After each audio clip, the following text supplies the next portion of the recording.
এই যুগে কেউ কারোর জন্য মরে? মজা নিচ্ছ না? নাও নাও, মজা নাও।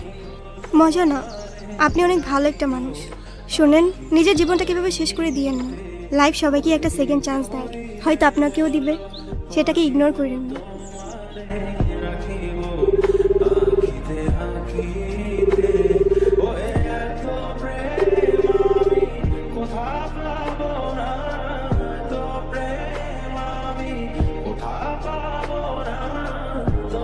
নীরব, আমি জানি তুমি আমার সাথে কথা বলতে চাও না। আমি কথা বলার মতো সেই মুখটাও রাখিনি, সেটাও আমি জানি। আমি অনেক বড় ভুল করছি নীরব। তুমি আমার সামনে থাকা সত্ত্বেও আমি ভুল মানুষটাকে চুজ করছি। আমি তোমার লাইফে ব্যাক করতে চাই নীরব। আমি অনেক এক্সপেকটেশন নিয়ে তোমাকে কল। তুমি প্লিজ আমাকে ফিরিয়ে দিও না। Sorry, wrong number.